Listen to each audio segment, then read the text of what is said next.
Buenos días. En este video les vamos a explicar la propiedad privada en Roma y los modos de adquirirla. Para empezar, vamos a hablar de la propiedad privada. La propiedad es el máximo poder que puede tenerse sobre una cosa. En varias fuentes primarias aparece el término ius utendi o usus, ius fruendi o fructus, ius abuenti o abusus, derecho de usar la cosa, de recoger sus frutos y productos y de disponer de ella. Tiene la propiedad, por tanto, quien tiene el poder pleno o absoluto de usar, disfrutar y disponer de una cosa. Es el dominio, amo y señor, quien ejerce ese poder pleno.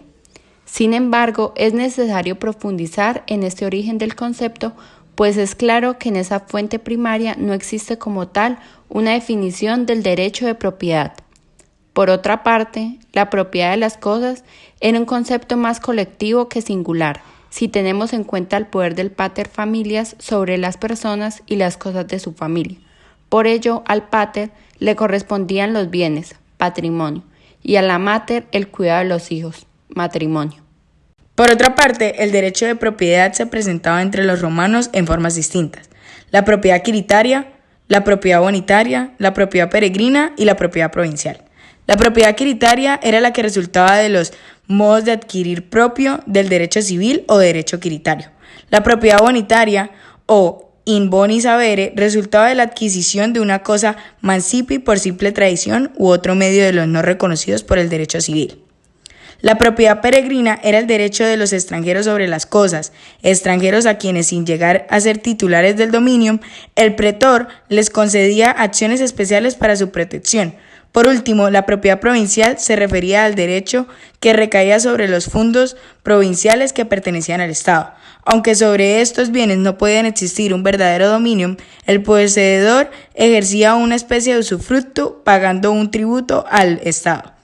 Según los romanos, el derecho de propiedad objetivamente considerado era perpetuo, lo que quiere decir no se perpetuará en una sola persona, sino que en sí mismo perduraba sobre una cosa determinada, pasando indefinidamente de una persona a otra, pero se admitía que podía distinguirse en tres casos: por la destrucción total de la cosa, porque la cosa dejara de ser susceptible a la propiedad particular y porque un animal salvaje que había sido apropiado por el hombre recobrara su libertad. Medios de adquirir el dominio. La propiedad podía adquirirse de dos maneras. En primer lugar, per universitatem, a título universal, y en segundo lugar, a título singular. Se realizaba la adquisición en la primera forma cuando el adquiriente sucedía al transmisor en una universalidad patrimonial, con todos sus elementos activos y pasivos, derechos reales, créditos y obligaciones. Se operaba este medio principalmente en la sucesión por causa de muerte, y se adquiría a título singular cuando la adquisición tenía por objeto una o más cosas singulares. Los medios de adquirir el dominio a título singular se dividían en dos clases: medios de derecho civil, ius civile, y medios del ius gentium. Los primeros fueron instituidos por el ius civile, con destino exclusivo a los ciudadanos romanos. Los segundos fueron creación del ius gentium y se extendían a los no ciudadanos. Los medios adquisitivos propios del ius civile fueron la mancipatio, la in iure cessio, la usucapio, la adjudicatio y la lex.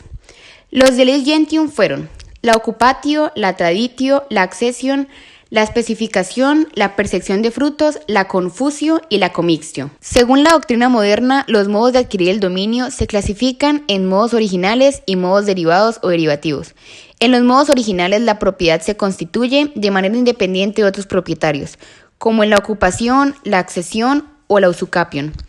En los modos derivados, la propiedad se materializa a partir de la propiedad de otros, como es el caso de la mancipatio, la in iure cessio o la traditio.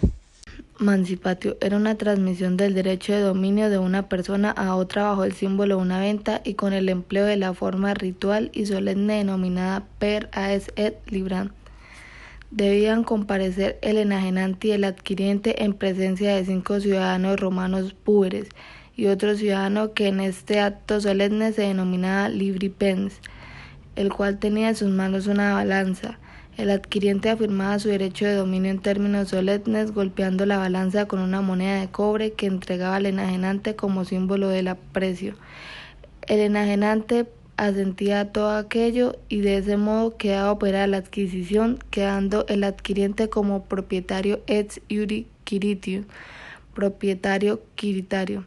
La emancipatio daba el dominio al adquiriente, mas por sí sola no le daba posesión, si la cosa no era materialmente entregada por el enajenante. In iure cessio. Era un medio solemne y simbólico. Las dos partes, enajenante y adquiriente, comparecían ante el magistrado figurando un juicio de reivindicación de la cosa cuyo dominio pretendía adquirirse. Si la cosa era mueble, debía ser llevada ante el magistrado. Si era inmueble, parece haberse admitido que se llevará un fragmento de ella. El adquiriente, tocando la cosa mueble o el fragmento de inmueble, afirmaba en presencia del magistrado y del enajenante ser suya, según el derecho civil.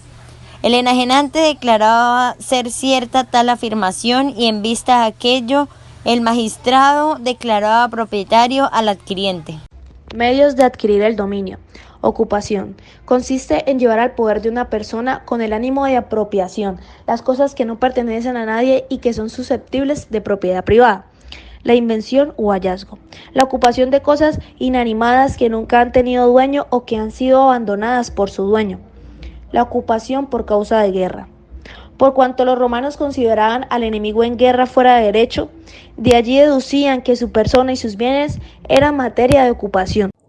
La protección a la propiedad privada. Para proteger el derecho de propiedad privada se instituyeron en el derecho romano varias acciones, dentro de las cuales se destacan la reivindicatio o acción reivindicatoria y la publiciana in rein actio. La reivindicatio era concedida al dueño de la cosa contra quien la poseía o simplemente la tenía en su poder sin ser dueño. Se encaminaba dicha acción a que se reconociera al demandante su derecho de propiedad y se condenara al poseedor o al detentador a restituirle la cosa con sus accesiones y frutos, o a indemnizarle todo perjuicio si había perecido. Pero se hacía una distinción: el poseedor de buena fe no respondía de la culpa sino de la litis contestatio, al paso que el poseedor de mala fe respondía durante todo el tiempo que hubiera tenido la cosa en su poder. El poseedor de buena fe no debía restituir los frutos percibidos antes de la litis contestatio. El poseedor de mala fe debía restituirlos todos. La publiciana in rein actio, a favor de quien, sin ser dueño, tenía una posesión con las calidades necesarias para que mediante ella pudiera llegar a hacerse dueño por su capión una vez que completara el tiempo requerido.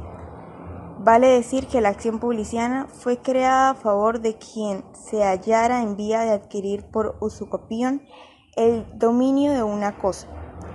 Era dirigida contra quien tuviera la cosa en su poder sin mejor derecho que el poseedor in via usucapendi.